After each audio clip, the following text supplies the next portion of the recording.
읽도록 하겠습니다. 함께 읽겠습니다. 시작. 이런 이야기를 하고 있을 때 예수께서 동소들 가운데 들어서서 말씀하셨다. 너희에게 평화가 있어라. 그들은 놀라고 무서워서 사자가서 그들을 보고 있는 줄로 생각하였다. 예수께서는 그들에게 말씀하셨다. 어찌하여 너희는 당황하느냐? 어찌하여 마음에 의심을 품느냐? 내 손과 내 발을 보아라. 바로 나다. 나를 만져보아라. 여기 살과 뼈가 없지만 너희가 보다시피 나는 살과 뼈가 있다. 이렇게 말씀하시고 그는 손과 발을 그들에게 보이셨다. 아멘. 가운을 입은 것이 어색하시겠지만 원래 딱 고난 순환금요일과 딱 부활절 1년에 2번만 가운을 입는데 보기 안 좋으시더라도 이해해 주시고 예의를 갖추는 거라고 생각해 주셨으면 좋겠습니다. 찬양을 하면서 좀 재밌었습니다. 왜냐하면 멈출 수 없네라고 하는 찬양을 보면 후렴을 보면 원래 그 창훈 쌤이 이제 피아노로 계속 땅땅 해주셨는데 헤이 헤이 이런 걸 하거든요. 근데 제가 이제 청소년 집회나 이렇게 예배를 다니다 보면 젊은이들은 보통 그걸 합니다. 헤이 헤이 합니다. 그리고 어르신들은 보통 모르시니까 그냥 안 하세요. 근데 저희 교회는 너무 웃겼던 게 아는데 하지는 못하겠는 여러분들의 마음이 박수로 이렇게 하더라고요. 그래서 제가 첫 번째에 너무 빵 터져가지고 와 진짜 웃긴다. 나이가 약간 20대가 아닌 이들이 모여서인가 아니면 조금 다 내향적이어서인가에 대한 좀 생각을 했었습니다. 그래서 웃겼다라는 얘기를 꼭 전하려고 앞에 시작을 했습니다. 오늘 우리가 부활절을 맞아서 함께 나누고 싶은 말씀은 역전과 탈출입니다. 우리가 순환금요일에는 고립과 고난에 관한 이야기를 나누었다면 이제 반대되는 역전과 탈출에 관한 이야기를 나누어 보고자 합니다. 예수님께서는 우리가 금요일에 나누었던 것처럼 고통의 길을 걸으시고 고립을 경험하신 다음에 십자가에 달려 사망하시게 됩니다. 모든 이들이 지켜보는 가운데 사망하는 과정을 우리는 말씀을 통해서 볼 수 있게 됩니다. 그는 실패했지요. 사실 인간의 삶을 생각해 봤을 때 엄청난 실패를 경험하고 십자가에 달려 죽으셔서 그는 온갖 조롱과 순환을 당하신 다음에 실제로 목숨이 끊어지게 됩니다. 육체의 사망을 경험하신 것을 넘어서 예수님께서 십자가에 달려서 말씀하시는 것을 보았을 때 그는 하나님께 말씀하시죠. 엘리 엘리 라마 사박다니 나의 하나님 어찌하여 나를 버리시나이까. 그 말씀을 근거해 봤을 때 예수 그리스도는 하나님으로 인한 버리심을 경험하게 됩니다. 그러니까 그의 죽음을 생각해 봤을 때 온갖 순환과 고통을 당하시고 이제 하나님으로부터의 버려짐을 당하신 다음에 사망을 경험하시게 됩니다. 그런데 사흘 만에 3일 만에 예수님께서는 누구도 경험하지 못했던 역전 그리고 탈출을 경험하시게 됩니다. 그것이 바로 오늘 우리가 나누고 있는 부활에 관한 이야기인 것이지요. 죽음을 이기시고 사흘 만에 살아나시게 됩니다. 그리고 또한 이 죽음을 이기시고 살아나신 부활의 사건을 통하여서 우리의 죄와 사망을 무너뜨리시게 되었고 또한 전 세계 교회라고 하는 예수 그리스도의 몸을 출발시키셨고 또한 성령의 능력을 보내심으로써 성령의 능력이 태동하여서 모든 이들과의 동행이 시작된 사건이 바로 이 죽음을 이기신 부활의 사건으로부터 가능해집니다. 이 역전과 탈출, 죽음을 이기시고 사망을 이기신 역전과 탈출에 관한 이야기를 통하여서 우리의 삶에 필요한 역전과 탈출에 관한 이야기를 함께 나누어 보고자 합니다. 우리가 금요일에 말씀을 나눌 때 어떤 주제로 나누었냐면 우리의 고립과 고통을 십자가에 함께 못을 박자. 그리스도께서 단순히 홀로 십자가에 달리신 것이 아니라 그의 인생을 통하여서 우리의 삶의 고통과 고난을 짊어지고 골고다 언덕에 오르셨고 그가 우리를 대신해서 십자가에 달려 죽으셨다. 그렇기에 우리의 고통과 고난도 예수 그리스도와 함께 못을 박자라는 이야기로 금요일 설교를 마무리하게 되었습니다. 그렇다면 이제 우리가 오늘 나누고 싶은 이야기는 어떤 이야기겠습니까? 그가 죽으셨다면 이제 그가 부활하셨죠. 우리는 이제 고통과 고난을 예수 그리스도께 십자가에 못 박았을 때에 어떻게 우리는 부활의 능력으로 그리스도의 능력으로 살아갈 것인가에 관한 이야기를 오늘 함께 나눠 보고자 합니다. 누가복음 마지막에는 엠마오로 향하던 제자들 2명이 등장합니다. 이스라엘에서 예루살렘에서 거주했던 제자들은 예수님이 죽으시자 뿔뿔이 흩어지게 됩니다. 그 중에 2 제자가 예루살렘을 떠나 엠마오라고 하는 도시로 가고 있었는데 예수님이 그들을 찾아가시는 이야기가 누가복음 24장에 등장하게 됩니다. 한 명의 이름은 글로바라고 하고요. 한 사람의 이름은 기록되지 않습니다. 아마 글로바의 아내였을 가능성을 보통 이야기하게 되는데요. 이제 두 사람을 찾아가게 되는 예수님의 이야기가 마지막에 기록되면서 부활하신 예수님이 두 제자에게 나타나고 그들이 예수님의 말씀을 깨닫게 되고 다시 예루살렘으로 돌아가 제자들이 모여서 그리스도의 부활하심에 관한 이야기를 나누게 됩니다. 그러던 중에 36절 말씀을 보면요. 그들이 이런 이야기를 하고 있을 때, 이제 예수님 부활하셨대, 내가 예수님을 만났어, 이런 이야기를 하고 있을 때에 예수께서 몸소 그들의 가운데 들어서서 말씀하십니다. 너희에게 평화가 있어라. 예수님이 부활하신 그리스도에 관한 이야기를 하고 있는 제자들 가운데 갑자기 나타나셔서 야, 평화가 있어라 라는 평화를 선언해 주시죠. 근데 보통 이 상황에서 제자들이 갑자기 막 평화가 팍 찾아와가지고 막 이렇게 기쁨을 얻는 것이 아니라 37절에 보면요. 그들은 놀라서 무서움에 사로잡혀서 유령을 보고 있는 줄로 생각하였다라고 기록하게 됩니다. 예수님이 등장하셔서 평화가 있어라 라고 평화를 선언했는데 이 제자들은 무서움에 사로잡혀서 유령을 보고 있는 줄 알고 놀라게 됩니다. 그러자 그때 예수님께서 38절에 뭐라고 말씀하시냐면 예수께서 그들에게 말씀하셨다. 어찌하여 너희는 당황하느냐? 어찌하여 마음에 의심을 품느냐라고 얘기합니다. 왜 너희가 의심하냐? 내가 나타나서 평화를 선언했는데 왜 너희는 마음에 당황하고 의심하냐라고 말씀하는 것이죠. 예수 그리스도의 부활하심 그리고 나타나심으로써 평화를 우리에게 주심에는 금요일에 우리가 말씀을 나눈 것처럼 우리의 모든 고통과 고난을 짊어지고 골고다 언덕을 올라가신 예수 그리스도께서 우리의 삶을 대신하여서 십자가에 못 박혀 죽으셨고 그는 거기서 모든 피를 흘리심으로 우리의 죄와 사망의 문제를 해결하여 주셨습니다. 그는 우리의 모든 인생의 문제를 다 무덤에 묻으신 다음에 그는 죽으셨습니다. 죽음의 문제를 묻으셨고 우리의 삶에 그리스도 하나님께로 가까이 갈 수 없는 그 상황을 전부 다 묻으셨습니다. 그리고 무덤에 묻히신 예수 그리스도는 죽으신 지 사흘 만에 부활하시게 되심으로써 역전과 탈출 그리고 제자들에게 나타나셔서 평화를 선언하여 주시게 됩니다. 그런데 우리는 이 말씀을 많이 들어왔고 사실 부활절을 수년간 지나오면서 이러한 이야기들을 많이 들어왔지만 우리의 마음의 평화를 누리지 못할 때가 많습니다. 제자들과 똑같은 것이죠. 그리스도의 부활하심이 나의 인생과 무슨 상관이 있는가? 예수 그리스도께서 이 땅 가운데 오셨다는 이 사건이, 이 이야기가 도대체 나의 인생에 어떠한 유익이 있는가에 관한 의구심이 들고 크게 생각을 못할 때가 있습니다. 그런데 오늘 우리가 이 삶에서 역전과 탈출을 경험함으로써 평화를 누릴 수 있는 방법은 바로 믿음입니다. 오늘 예수님이 당황하고 놀라는 제자들을 향해서 왜 의심하냐라고 물어보시죠. 의심의 반대는 믿음입니다. 제자들은 예수님이 부활하셨다는 이 사건을 눈앞으로 목격하면서 그들은 의심합니다. 예수님 부활하셨는가? 이것이 나에게 무슨 상관인가라고 하는 의심이 발동하기 시작하는 것이죠. 그런데 우리는 이 삶의 여정 속에 역전과 탈출이 우리의 인생 가운데 시작되려면 우리에게 필요한 것은 바로 믿음입니다. 그런데 우리는 이런 생각이 들죠. 우리는 믿습니다. 예수님을 다 믿으시죠. 안 믿으시는 분들도 계시지만 이곳에 대부분의 분들은 예수 그리스도를 믿으실 겁니다. 믿음을 고백하셨고 또 그분의 자녀됨을 고백하셨고 또 십자가의 능력을 믿는다고 고백했습니다. 그런데 우리는 어디서 문제가 생기냐면 예수 그리스도를 믿는 것을 머리로도 알고 마음으로도 아는 것 같고 많이 들어와서 익숙한 것 같지만 우리의 삶에 이 역전과 탈출이 이루어지지 않음으로써 예수 그리스도에 대한 믿음이 나의 삶과 우리가 금요일에 나눈 똑같은 말씀처럼 분리되게 됩니다. 나의 삶은 나의 삶이고 그리스도를 믿는 믿음은 단순히 교회와 예배 가운데만 발현되게 되는 것이죠. 삶에서는 믿음이라는 것이 전혀 아무런 쓸모가 없어지고 오직 예배와 교회 안에서만 믿음이 의미가 있어지는 우리의 신앙을 우리는 발견하게 되는 겁니다. 우리는 이제 이 믿음을 회복해야만 삶에서의 역전과 탈출을 경험할 수 있습니다. 금요일날 나눈 것처럼 또 이제 김희종 목사가 새벽 예배를 마치더니 또 추상적인 또 굉장히 옛날에 어떤 그런 목사님들처럼 믿습니까의 어떤 신앙을 이야기하는구나 라는 마음이 드실 수도 있습니다.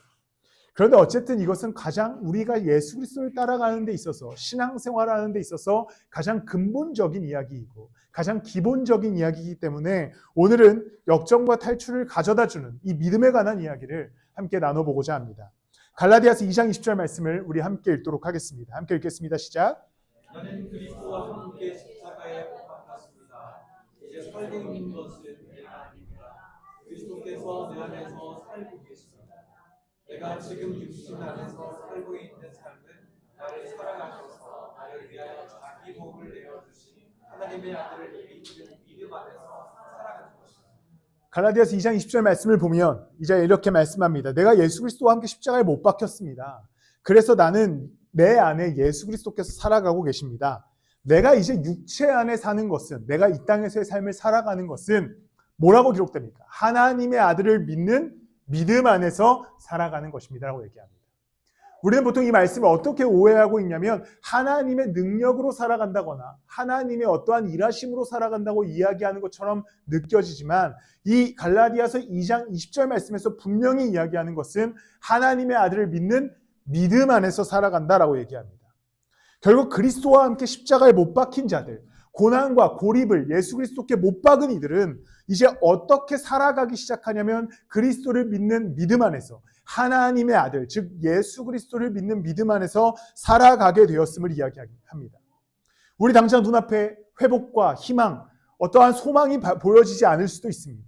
왜냐하면 이 말씀을 보시면 충분히 아시겠지만 십자가에 못 박힌 이들의 인생 가운데 희망으로 살아간다거나 어떤 역전된 인생으로 살아간다거나 하나님의 능력으로 살아간다고 이야기하지 않습니다. 하나님의 아들을 믿는 믿음 안에서 살아간다고 이야기합니다. 당장은 어떠한 능력이, 어떠한 삶의 내 희망과 소망이 이루어지는 그러한 기적과 같은 일들이 발생하지 않는다 할지라도 내가 예수 그리스도와 함께 십자가에 못 박혔다는 것을 안다면, 그가 나의 삶을 짊어지고 골고다를 오르셔서 십자가에 달리셨다는 것을 믿는다면 오늘을 어떠한 희망과 소망으로 살아가게 되냐면 그리스도가 나의 예수 그리스도이심을 믿는 믿음 안에서 살아가는 겁니다. 그런데 우리는 종종 내 삶에 만나게 되는 문제와 풀리지 않는 일들 때문에 이 믿음을 잃어버리기 시작합니다. 왜냐하면 우리는 예수 그리스도의 능력을 바라지 그리스도가 나의 구원자이심을 바라지 않을 때가 많거든요. 신약의 수많은 인물들이 그렇게 얘기합니다. 예수님께서 기적을 일으키고 표적을 일으키시자 막 사람들이 요동하기 시작하죠. 야, 이 사람 진짜 구원자다. 진짜 이 사람 우리를 위해 오셨다. 근데 예수님이 그들을 향해 뭐라고 말씀하십니까? 얘네들 내 기적만 바란다. 내가 이 사람들의 구원자인 걸 바라는 것이 아니라 내 기적만 바란다고 말씀하시죠. 근데 우리의 신앙이 그와 동일합니다. 당장 내 안에 해결되는 것들이 없고 내 안에 문제들이 이루어지지 않자 우리는 이제 그때부터 그리스도의 능력을 완전히 의심하며 살아가죠. 그런데 예수 따름의 가장 기본적인 전제 조건은 믿음입니다.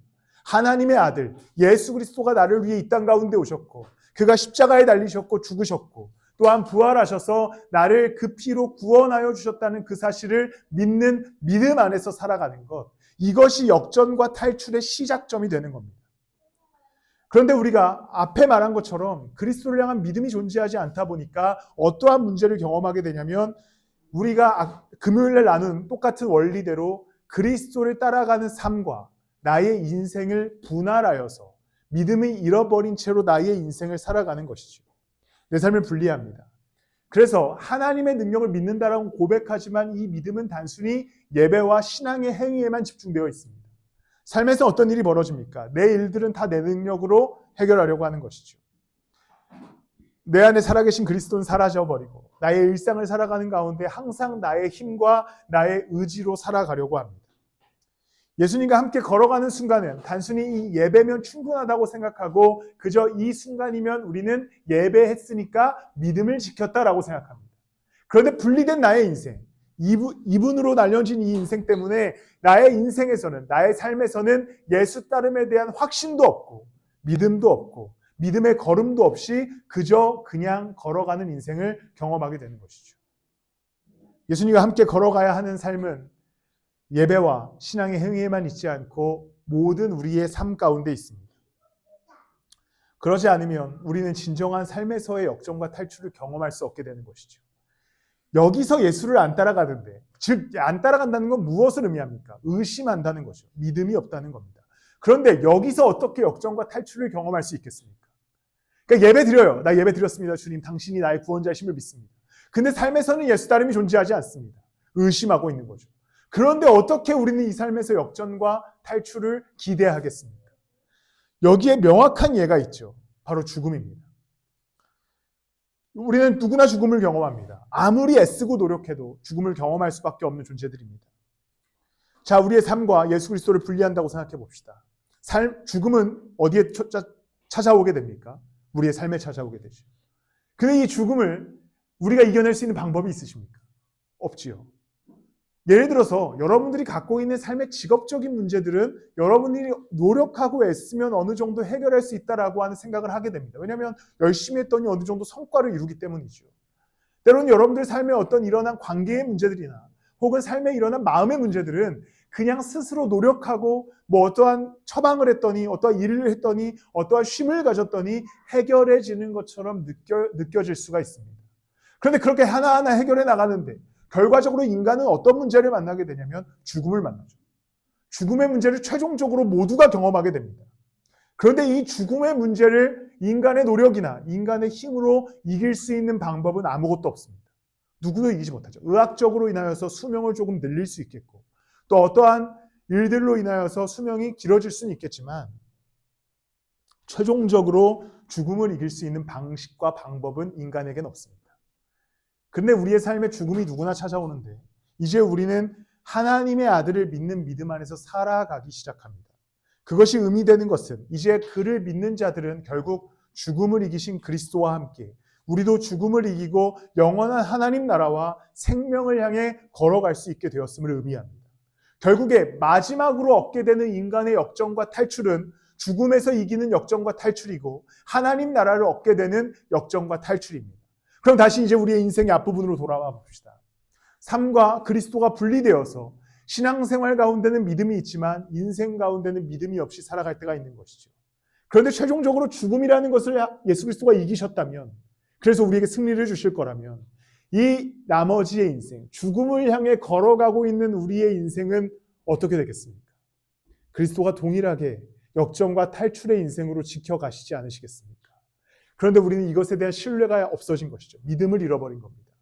죽음을 이기실 예수 그리스도에 관해서 고백하고 언제든지 이야기하지만 지금 나의 삶과 죽음을 향해 가는 이 중간에 있는 모든 삶의 걸음들, 내 일, 내 삶의 문제, 내 어떠한 어려움들은 그리스도가 역전시키실 것에 대한 믿음이 없는 것이죠.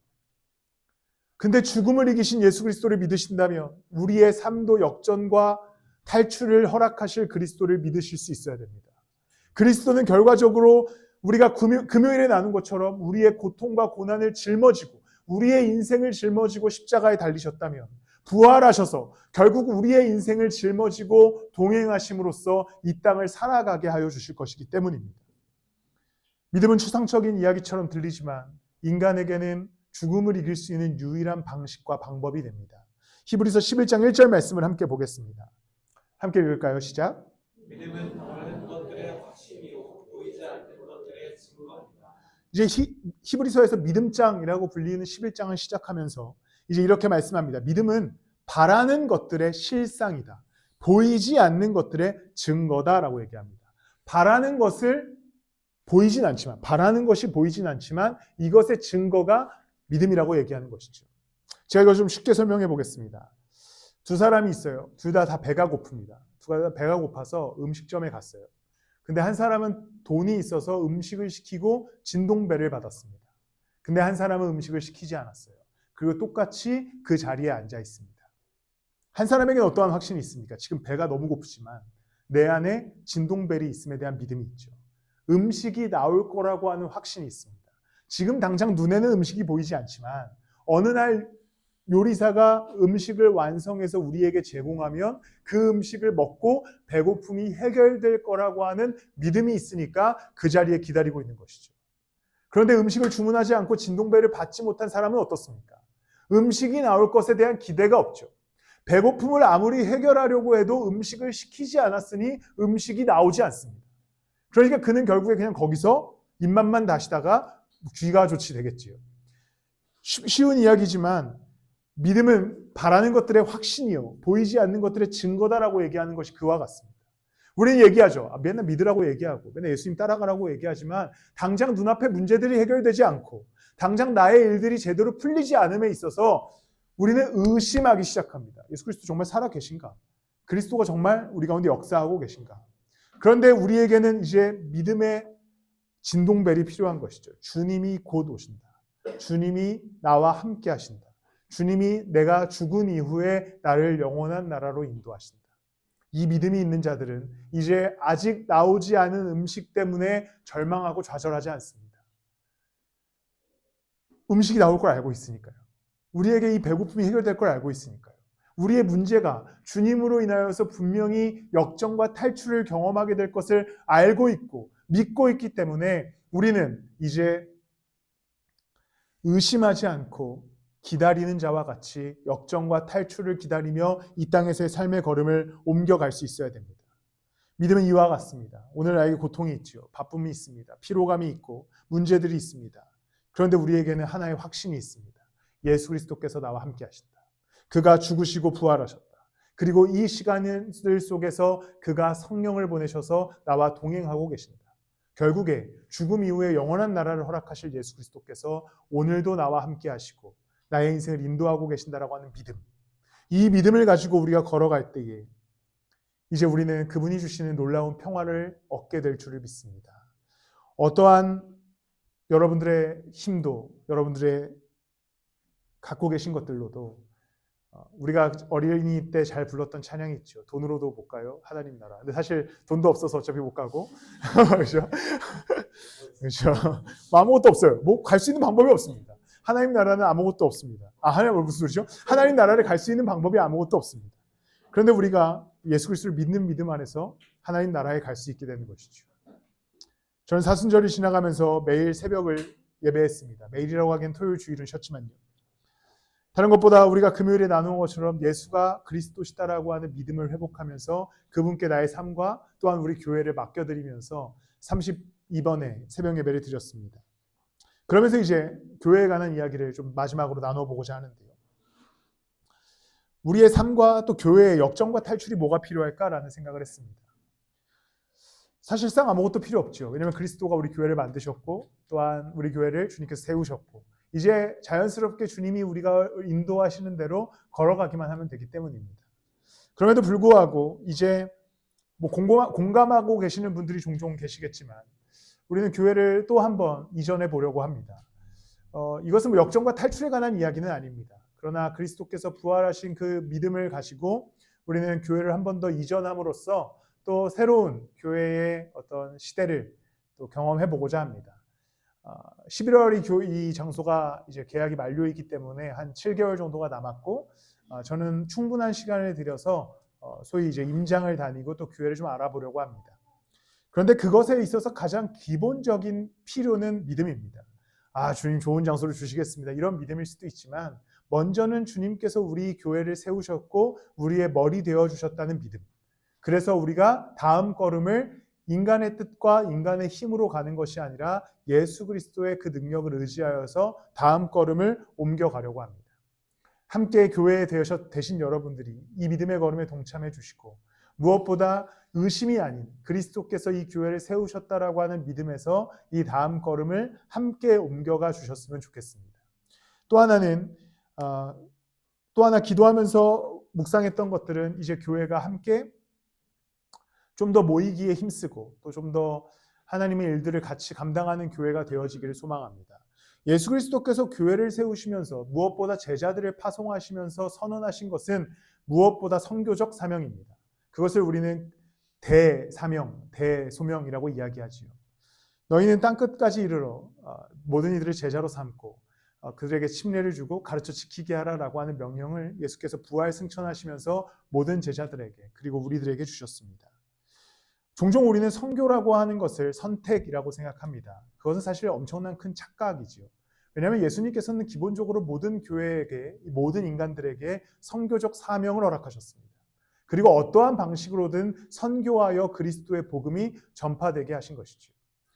선교는 절대 선택의 문제가 아닙니다. 교회의 존재의 목적과도 같습니다. 아직까지 구체적인 떠오름은 없지만 이제 우리 교회는 이전함과 동시에 선교하는 교회가 되기를 소망합니다.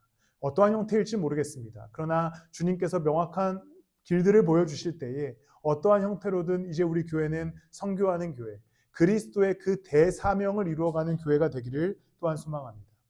마지막으로 우리 교회는 이제 믿음의 걸음으로 교회의 일들을 하나씩 해나가려고 합니다. 작게는 당연히 예배하는 것이고 또한 우리의 어떤 성경 공부라든지 작은 모임들일 수도 있습니다. 그러나 크게는 또 우리가 함께 모일 수 있는 일들, 일단 5월 달에 준비하고 있는 종교인 수련회가 있지요. 보통 우리는 이제 이 수련회와 교회 모임에 관해서 굉장히 가볍게 생각합니다. 왜냐면요, 안 갔으니까요.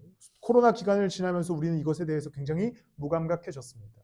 원래 안 갈 수 있는 거야. 내가 선택해서 사실 선택해서 안 갈 수 있죠. 우리는 뭐 어떠한 이렇게 독재주의 국가가 아니니까요. 누구나 선택해서 안 갈 수 있습니다. 그러나 교회가 몸이라면 우리는 함께 하나님의 일들을 해 나갈 수 있어야 됩니다. 그렇다고 해서 제가 이 말을 한다고 해서 다음 주부터 갑자기 교회 모임을 매주 만들고 갑자기 행사를 만들고 이러진 않을 겁니다. 그냥 우리는 그 기조대로 걸어가지만 우리가 계획하고 있는 수련회나 우리가 계획하고 있는 어떠한 모임에 조금 더 마음을 써서 기도함으로 준비해 보고자 합니다. 거기서부터 예수 그리스도의 능력이 있을 줄을 믿습니다. 지금부터 하는 말은 농담인데요. 저는 수련회 안 오는 이들의 믿음은 깨어질 줄을 믿습니다. 농담이 지금 농담이라고 미리 얘기했잖아요. 네, 농담입니다. 두 번 얘기하면 농담이 진담이죠. 아무튼 자, 시작하겠습니다. 네, 교회에 관한 이야기를 사순절을 지나고 새벽 예배를 마치며 한번 해보고 싶었습니다. 그 안에 저는 사실 32일을 시작하면서 여러분들께도 얘기했지만 교회에 관한 기도를 주로 했습니다. 우리 성도들을 위해 중보하기도 했지만 거의 대부분의 시간을 교회를 위한 기도와 묵상으로 시간을 보냈습니다. 우리는 이제 또한 한 해를 준비하고 또 다음 우리 스텝을 걸어가면서 다양한 두려움이 있을 수도 있겠죠. 야, 장소 옮기면 또 어떡하냐, 또 거기 가서 인테리어는 어떡하고 어디로 가냐. 사실 어디로 갈지 몰라요. 왜냐하면 제가 강동구 안에서만 알아보고 있는데 진짜 비쌉니다. 말도 안 돼요. 이 강동구 사람들이 다 이상해졌어요. 옛날 건물들은 사실 그렇게 비싸지 않지만 이제 신축 건물들이 엄청 들어왔더라고요. 말도 안 되게 많습니다. 그런 것들도 있고 의심이 생기죠. 갈 데가 있을까? 또 가봤자 또 어디 지하로 가는 거 아닌가? 하지만 전 절대 지하로 가지 않을 겁니다. 저는 이제 지하에 있는 벌레들과 함께 하고 싶지 않습니다. 제가 늘 얘기하지만 저 원래 벌레를 하나도 안 무서워하는 사람이었는데 이곳을 쓰면서 이제 벌레가 무서워졌습니다. 저는 꼭 여러분들이 이 교회를 떠나기 전에 그 친구를 만나봤으면 좋겠어요. 진짜 이만하거든요. 다리가 한 100개 있어요. 제가 다리가 100개 있다는 게 거짓말 같지만 진짜 100개 있어요. 저만 봤어요. 저만 보고 또 본 사람이 계실지 모르겠는데 전 여러분들이 꼭 이사 가기 전에 한 번씩은 그 친구랑 마주하고 김희중 목사님 힘들었겠구나라는 걸 좀 제발 꼭 경험했으면 좋겠어요. 항상 제가 먼저 오니까 제가 먼저 그 친구를 처리하고 나니까 여러분들이 오잖아요. 저는 꼭 예배 중에 그 친구가 한번 나타나기를 바라고 있습니다. 하지만 의심이 있죠. 두려움이 있습니다. 갈 데가 있을까? 우리가 갈 곳이 있을까? 그러나 믿음으로 걸음을 옮겨보고자 합니다. 또한 교회의 모든 일들을 통하여서 주님의 능력이 그 은혜가 있기를 또한 의심하지 않고 우리가 걸어가게 되기를 소망합니다. 함께 걸어가는 우리 성도들에게 부탁하는 것은 원래 보통 이제 설교가 이렇게 빌드업 되면 뭘로 가는지 아십니까? 자, 여러분 헌금하셔야 됩니다. 보통 이렇게 이어지는데 그것이 중요한 것이 아니라 기도하셔야 됩니다. 가장 기본은 기도입니다. 가장 기본은 헌금이 아니라 가장 기본은 기도지요. 기도함으로써 교회를 같이 묵상해 주시고 또 다음 걸음을 같이 고민해 주시고 그리고 같이 걸어감으로써 역정과 탈출이 그것이 꼭 제가 제목을 이렇게 지은 것이 지하로부터의 탈출 이렇게 생각해요. 제가 이렇게 역정과 탈출 올렸더니 어떤 목사님이 DM으로 지하로부터의 탈출 이렇게 보냈는데 그러한 일들이 일어나기를 소망합니다. 말씀을 마무리하겠습니다. 다시 여러분들의 인생의 이야기로 돌아가서 말씀을 마무리하고자 합니다. 현대사회를 살아가는 것, 각자의 직장인으로서 또 현대인으로서 살아가는 것은 쉽지 않습니다. 당연히 삶을 살아가다 보면 예수님을 예배하는 것, 예수님을 따라가는 것이 소홀해질 수 있습니다. 현대사회가 그러한 문화를 갖고 있기 때문이지요. 그런데 이때의 중요한 것은 예배의 어떤 물리적인 참석과 출석을 이야기하는 것이 아니라 믿음이 중요합니다. 내가 예수 그리스도를 믿음으로 따라가고 있는가? 내가 예수 그리스도를 믿는 믿음으로 지금 이 땅에서의 삶을 걸어가고 있는가? 예배와 삶이 분리되지 않고 삶에서 예수 그리스도를 믿는 믿음으로 걸어가기 시작할 때에 결국에 죽음을 이기신 역정과 탈출을 허락하신 예수 그리스도께서 이 우리의 인생도 동일한 역정과 탈출을 허락하여 주실 줄을 믿습니다. 여러분들 삶의 당장 문제가 해결이 일어나지 않는다고 해서 실망하지 마십시오. 믿음은 제가 개역개정으로만 외우고 있어서 바라는 것들의 확신이요 보이지 않는 것들의 증거입니다. 지금 당장 보이지 않는 여러분들의 그 일들이 주님께서 우리를 이기시고 우리를 이기게 하시고 부활하셨기 때문에 우리에게도 동일한 온전한 승리를 경험하게 하여 주실 줄을 믿습니다. 우리 성찬을 하기 전에 함께 기도했으면 좋겠습니다. 함께 기도하실 때 여러분들 가운데 수많은 역전하고자 하는 일들, 또 탈출하고 싶은 문제들이 있으실 줄 믿습니다. 그런데 정말 이것들이 당장 해결이 될지, 아니면 이것들이 당장 언제 어떻게 이루어질지는 우리가 알지 못하지요. 그러니까 우리 안에 의심이 찾아옵니다. 주님이 정말 살아계신가? 주님이 정말 일하고 계신가? 그러나 여러분, 죽음을 이길 수 있는 방법이 예수 그리스도밖에 없기에 이 시간